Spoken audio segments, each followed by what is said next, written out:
श्री कंस जी को बड़ी चिंता हो रही है कि क्या करें, हमारे जितने भी राक्षस गए उसको मार दिया गया, क्या करें, कुछ समझ में बात नहीं आ रही। देवर्षि नारद जी आकर बताया, देखो ये जो कृष्ण और बलराम हैं ये कोई और नहीं, तुम्हारी ही बहन के 8वें गर्भ हैं। तब तो महाराज लाल पीला हो गया कंस, अब तो छोड़ेंगे नहीं। तो देवर्षि नारद जी ने हाथ पकड़ा और दबाया कि देखिए जोश में काम मत लीजिए, नहीं वो दोनों बड़े चालाक हैं, आप कुछ बिगाड़ नहीं पाओगे उनका। बोले फिर क्या करें?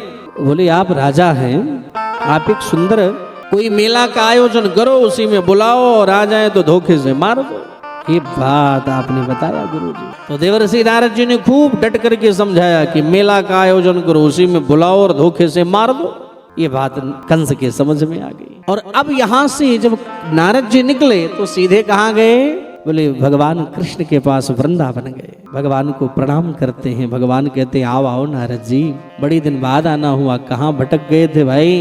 बोले कुछ नहीं सरकार, केवल रास ही रचाएंगे या इन दुष्टों का संहार भी करेंगे? इन कंस इत्यादि दुष्टों को कब मारोगे सरकार? हम कुछ नहीं जानते हैं, आज नहीं कल नहीं परसों में कंस की मौत देखना चाहता हूँ प्रभु। भगवान मुस्कुराए और बोले कि नारद जी यही डेट तो कंस को हमारे लिए देकर आए हो और वही डेट हमको कंस के लिए दे रहे हो, दोनों तरफ सुपारियां क्यों आदान प्रदान कर रहे हो भाई? सोई चरण को पकड़ लिए, प्रभु हम तो वही करते हैं जो आप हमसे करवाते हो। छ्या हाँ। और इधर कंस ने एक बड़े सुंदर मेला का आयोजन किया, अक्रूर जी को बुलाया और बुलाने के बाद अक्रूर जी थोड़े सशंकित तो हुए मन में कि आखिरकार भाई देखो ये इतना बेकार व्यक्ति है, आज तक इसने कभी प्यार से बात नहीं किया और आज इतने मधुर शब्दों का प्रयोग कर रहा है। तो दुष्ट व्यक्ति भी अगर मधुर शब्द का प्रयोग करने लग जाए तो उसमें भी खतरा है कि नहीं? अगर कोई दुष्ट प्राणी हो और आपसे बड़ा मीठा बोलने लग जाए तो उस मीठे पर मत जाना, ये समझना इस मीठे में डायबिटीज की मात्रा ज्यादा है, खतरा है। तो अक्रूर जी वही सोच रहे हैं आज इतना सम्मान क्यों प्राप्त दे रहा है ये कंस। और लास्ट में बोल पड़े कि गक्षमनंद ब्रजम तत्र सुतावान कदुंदभे आसते विहानेन रथेन नयमाचिरम। अक्रूर जी हमारा एक कार्य आपको करना है। बोले क्या? बोले सुता वानक दुंदभे आनक दुंदभी वसुदेव जी के दोनों पुत्रों को वृंदावन से मथुरा लाना है, क्योंकि यही हमारे दुश्मन हैं और ये जब यहाँ आ जाएं, मेला का हमने आयोजन किया तो इनको धोखे से मार देंगे। अक्रूर जी इस बात को सुनकर नेत्र सजल हो गए, किस दुष्ट के मन में भगवान की बात कैसे आ गई। सोई समझाने लगे कंस को, क्या कि मनोरथान करा तुच्चै जनो देव हतानपि युज्यते हर्षशोकाभ्यां तथा भाग्यं करोमि ते। देखो भाई जैसा आपने सोचा है ऐसा ही नहीं होगा, क्योंकि व्यक्ति सोचता बहुत, लेकिन हमारे आपके सोचने से अगर सारा काम होने लगे तब तो हो गया कल्याण। हमारा काम है सोचना, लेकिन होता वही है जो हमारे प्यारे को अच्छा लगता है नहीं है?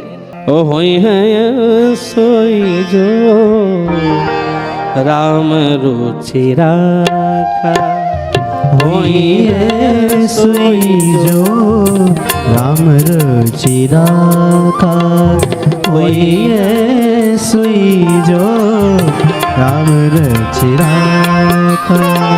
को करी तरक बढ़ावे शाखा, को करी करही बढ़ावही शाखा, को करी तरक बढ़ावे शाखा, को करी तरकी बढ़ावही शाखा। होई है सोई जो राम रुचि राखा, हुई है सुई जो राम रुचि राखा, राम रुचि राखा, राम रुचि राखा। हमारे आपके सोचने से कुछ नहीं होने वाला। क्यों भैया कुछ होने वाला? कुछ होगा भैया? आप लोग तो परम बुद्धिमान परम विवेकी लोग विराजमान हैं। होगा वही जो भगवान को अच्छा लगे। एक संत तो कहते थे, नहीं कहते थे, किया अभिमान तो मान नहीं पाएगा, होगा प्यारे वही जो श्री राम जी को भाएगा। होगा वही प्यारे जो राम जी को भाएगा। इसलिए फल आशा त्यागी शुभ कर्म करते रहिए, फल आशा त्यागी शुभ कर्म करते रहिए, जाहे बेधे राखे राम ताहे बेधे रहिए। सीताराम सीताराम सीताराम कहिए। भगवान जैसा रखे तदनुसार रहना सीखो। ये सारी बातों को जब महाराज अक्रूर जी ने समझाया तो कंस को बड़ा क्रोध आया। देखो भाई, हम आपको ज्ञान देने के लिए यहाँ नहीं बुलाया है। हमने जो आज्ञा करी तथाप आज्ञाम करो मिते, उसको करोगे या नहीं करोगे? अक्रूर जी ने बोला जो आज्ञा हम करेंगे। अक्रूर जी रथ पर बैठ करके वृंदावन की ओर चल पड़े। वृंदावन पहुंचते हैं, गोधूली बेला हो रही है। भगवान कृष्ण ने जो अक्रूर जी को देखा सो गदगद हो गए। चाचा जी आए, चाचा जी आए, चाचा जी आए। बड़ा स्वागत किया, घर लेकर के गए। घर पहुंचने के बाद भी नंद बाबा ने भी बड़ा स्वागत किया। सुंदर जलपान इत्यादि की व्यवस्था कराई गई। इसके बाद भगवान अक्रूर जी का हाथ पकड़ लेकर के गए, गौशाला का दर्शन करवाए। कहाँ का? गौशाला। क्योंकि पहले हम लोगों के यहाँ गौशाला विशेष, जब कोई भी अतिथि हमारे घर में आए तो उन्हें हम गौशाला की ओर लेकर के जाते हैं। काय लिए? बोले दर्शन करवाने के लिए, और दर्शन करवाते हैं। तो जब दर्शन प्राप्त किए महाराज, क्योंकि आज के परिवेश में लोगों के घर में गाय की संख्या बड़ी कम है। फिर इस संख्या किसकी है? बोले अन्य जैसे और जानवर की संख्या है, लेकिन गाय लोग नहीं पालते। फैशन प्रस्त होकर के घर में कुत्ते ज्यादा पालते हैं। अच्छी बात है, कुत्ते को भी पालना तो नहीं चाहिए, ये हम निवेदन नहीं करेंगे, लेकिन कुत्ते को भोजन रोज कराना चाहिए और रोटी रोज देना चाहिए। तो कुत्ते को प्रतिदिन ध्यान देना, घर में तो नहीं पालना चाहिए, निषेध माना गया है। इसलिए कारण है उसका, जिस घर में कुत्ते रहते हैं, यानी जिसके घर में कुत्ते का पालन किया जाता है, ऐसा शास्त्रों में वर्णन है कि उनके घर का भोग ना तो कभी उनके पितर स्वीकार कर सकते हैं और ना ही कभी भगवान स्वीकार कर सकते हैं। इसलिए ऐसा भी हमने नहीं कहा कि कुत्ते को देखते ही डंडा मारो, नहीं नहीं नहीं। अब देखिए, कुत्ते भी दो प्रकार के होते हैं हमारे, एक पालतू और दूसरा फालतू। तो पालतू के बड़ दर फिरे, दर दर दूर दूर हो, एक ही दर को गैर है, तो दूर दूर करे न को। तो कुत्ते को रोटी रोज खिलाना चाहिए। अगर घर में कोई नहीं, आप अकेले हैं, तो रोज 2-4 पैकेट बिस्कुट खरीद कर कुत्तों को खिला देना चाहिए, लेकिन घर में नहीं पालना चाहिए। ऐसा नियम है। घर में तो गौ माता को रखना चाहिए। तो भगवान कृष्ण श्री अक्रूर जी को ले जाकर के गौ माता का दर्शन करवाते हैं। हाँ, और गौ माँ का दर्शन करते हैं और दर्शन करने के बाद में विश्राम करते हैं, भोजन प्रसाद लेते हैं।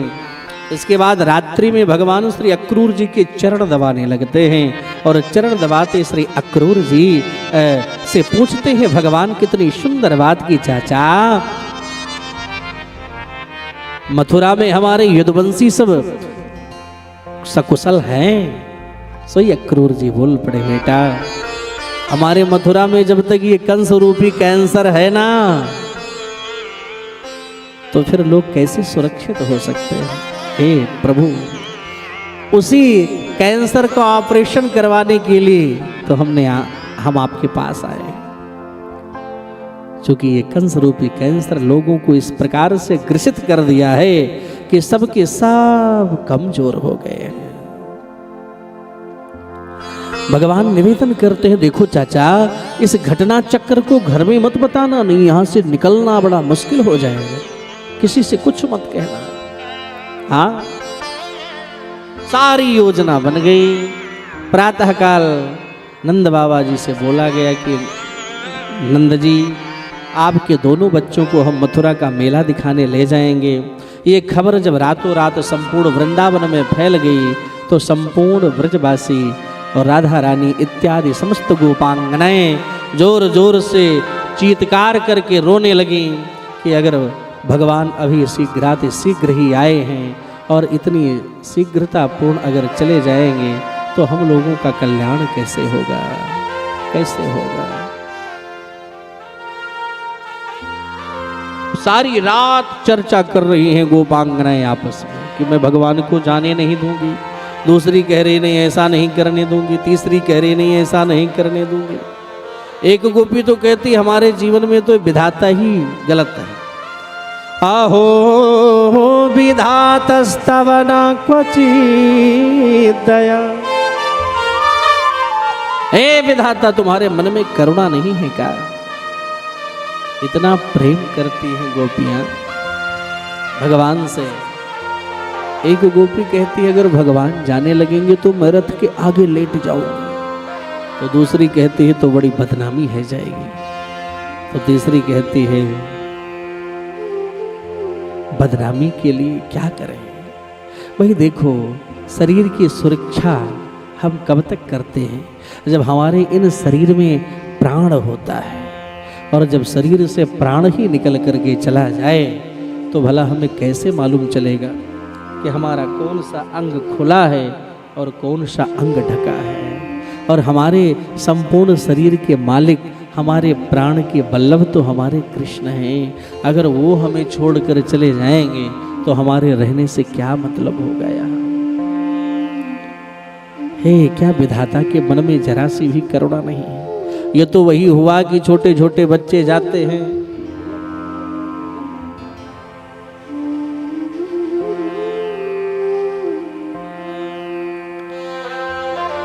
छोटे छोटे बच्चे जिस प्रकार से मिट्टी के खिलौने बनाते हैं और बना करके तैयार करते हैं, और माँ ने आवाज लगाई बेटा आ जा, सोई बच्चे एक एक लात मार के उस खिलौने को फोड़ते और हाथ पैर झाड़ करके घर आ जाते हैं। तो गोपियां वही कह रही हैं, हो वितातस्तवना क्वचित् दया संयोज मैत्र्या प्रणयेन देहिना तांशा कृतार्थान बेवनं क्षपार्थकम विक्रीडितं तेर्भगचेष्टितं यथा। गोपियां पूरी रात ब्रह्मा बाबा को कोसती रह गई। ऐसा नहीं करना चाहिए, ऐसा उनको नहीं करना चाहिए। प्रातःकाल भगवान से नंद बाबा बोले हम लोग चलें, बोले हम लोग चलेंगे, लेकिन बाबा आप चलो, हम बाद में आएंगे।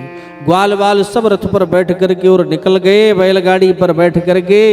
और भगवान जब कुछ देर बाद चलने लगे तब सब गोपांगनाओं ने रथ को घेर लिया चारों ओर से, और भगवान को निकलने नहीं दे। यही बोलते हैं आज जाऊंगा, कल मेला देखूंगा और परसों लौटकर आ जाऊंगा।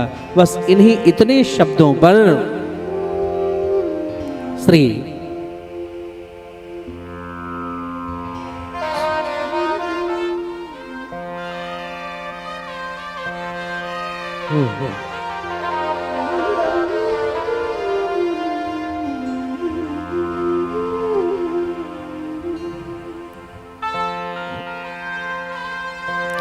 इन्हीं इतने शब्दों पर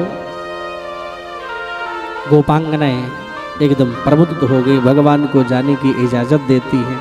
भगवान जाते हैं और सब लोग यही निहारते हैं कि क्या होगा।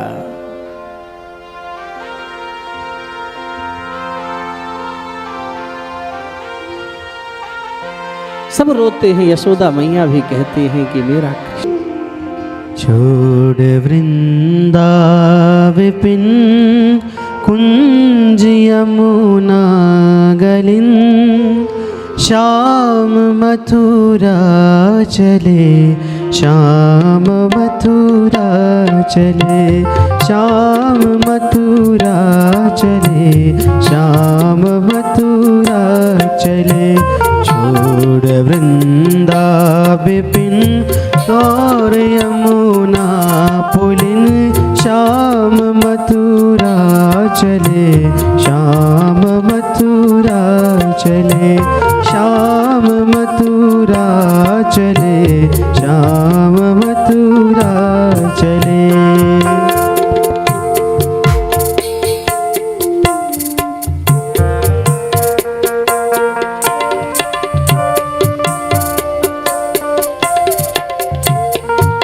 ए गोविंद, ए प्यारे, इस प्रकार से हमारा परित्याग मत ना करो, हमें छोड़ करके ना जाओ।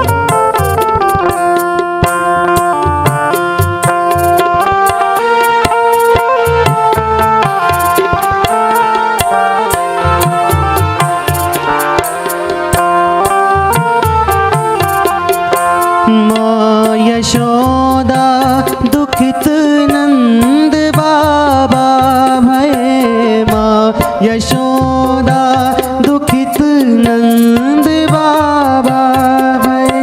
हाल रोवे हमारे कन्हैया गए, ग्वाल रोवे हमारे कन्हैया गए।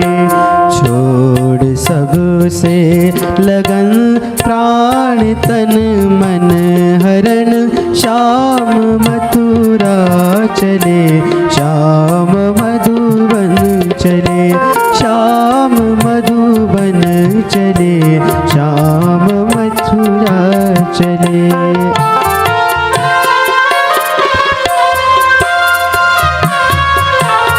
हरि बोल।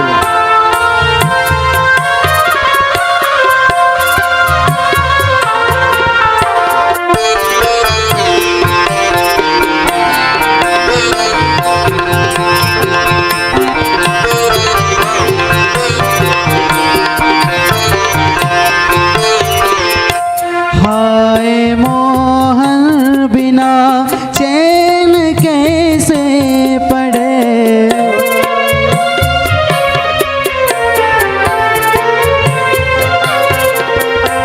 हाय मोहन बिना चैन कैसे पड़े। कौन नवनीत माखन की चोरी करे, कौन नवनीत माखन की चोरी करे। गैया करती रुदन प्राण तन मन हरण, श्याम मधुबन चले, श्याम मधुबन चले, श्याम मधुबन चले, श्याम मथुरा चले, श्याम मधुबन चले, श्याम मथुरा चले, श्याम मधुबन चले, श्याम मथुरा चले। इस प्रकार से भगवान पहुँचते हैं और मथुरा जाते हैं। तो इस घटना चक्र को जब अक्रूर जी ने देखा तो डर गए कि हम लेने आए हैं, अगर कुछ अनहोनी हो गई इनके साथ तो भला क्या जवाब देंगे। अक्रूर जी की भावनाओं का भगवान ने कद्र किया। अक्रूर जी यमुना के जल को जब देखे तो बोले हम थोड़ा स्नान कर लें। और जब स्नान करने लगे तो अंदर ही भगवान अपने दिव्य विराट रूप का दर्शन करवाए। और बस इस दर्शन को करके समझ गए कि यही राम जी बनकर रावण का अंत करने पधारे और यही भगवान कृष्ण बनकर अनिरुद्ध प्रद्युम्न बनकर के और इन कंस इत्यादि दुष्टों का संहार करने के लिए पधारे।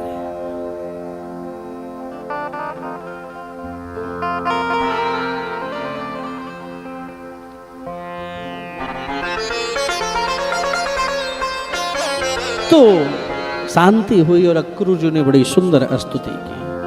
न तो स्म्यहम त्वा खिलहेत है तू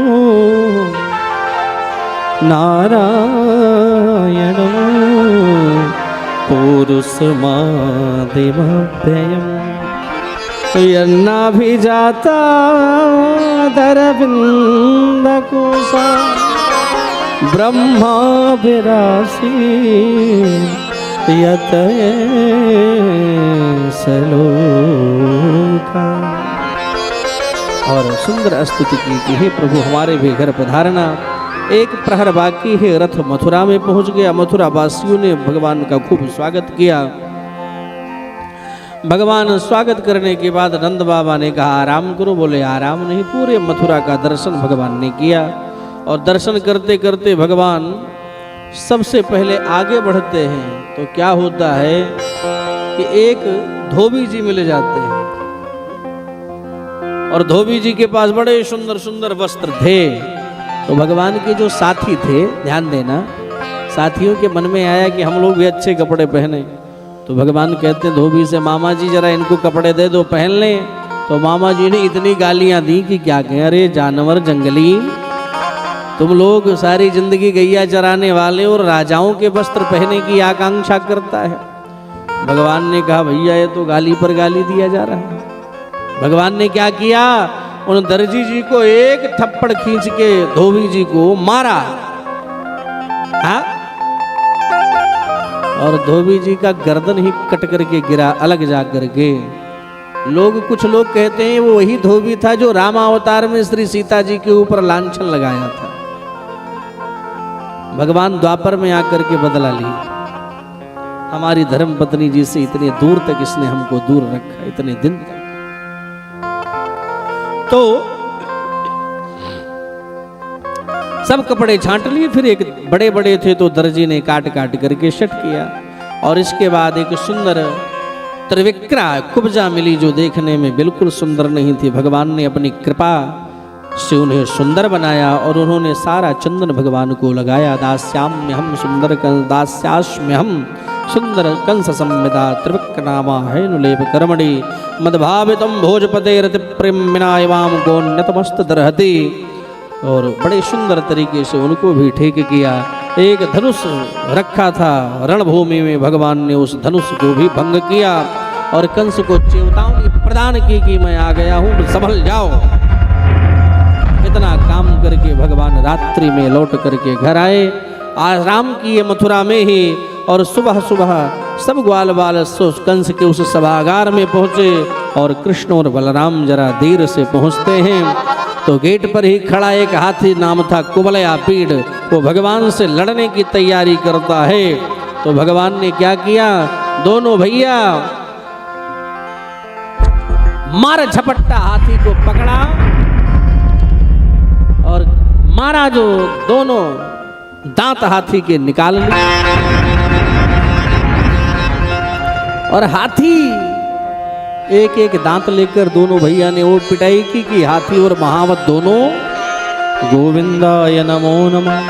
भगवान अंदर पहुंचते हैं तो भगवान तो हैं एक और दिखाई पड़ते हैं अनेक। अनेक रूप रूपाय विष्णुमय प्रभु विष्णुमय। किसको किस रूप में दिखाई पड़ते हैं बाबा के शब्दों में सुनो। मल्ला नाम सनिर्णाम नरवर स्त्रीणास्वरो मूर्तिमान।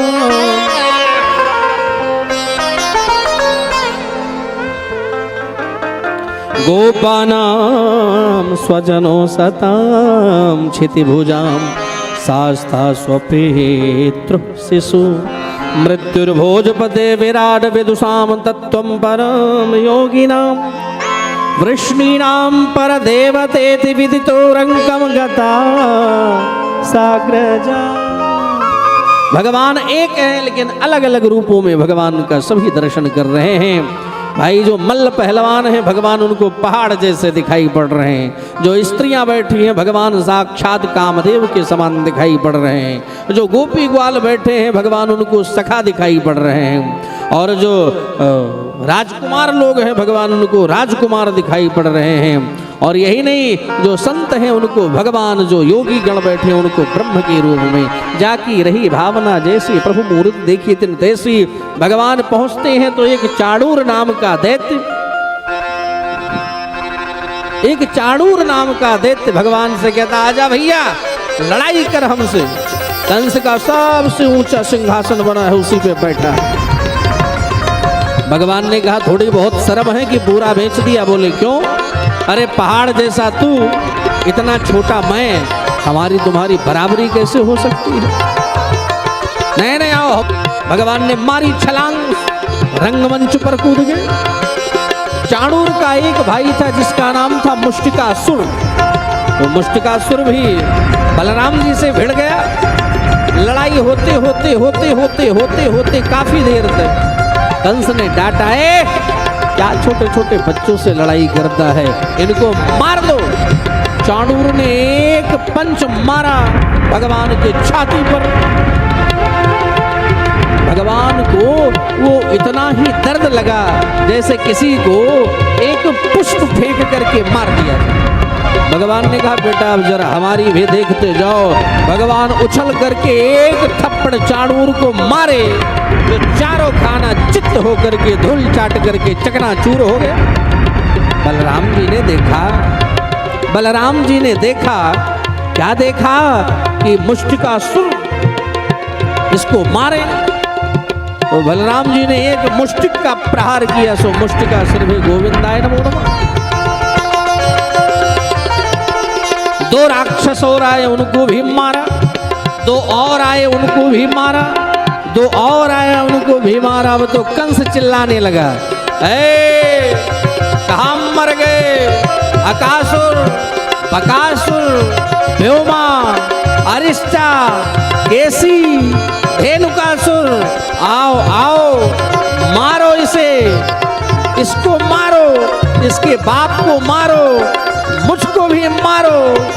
भगवान कृष्ण समझ गए बिना मारे ही इसकी मौत हो गई। बलराम जी ने कहा देरी मत करो, इसको समझने की आवश्यकता। कंस के बाल को पकड़ करके जो कंस सीधे आकर के रंगमंच पर गिरा। आधा प्राण तो कंस का निकल गया और भगवान ने उछल करके और कूद करके एक कोहनी का प्रहार उसके छाती पर किया। रहे सहे होश कंस के वो भी समाप्त हो गए। बोल कंस मर्दन भगवान की जय हो। कंस मर्दन भगवान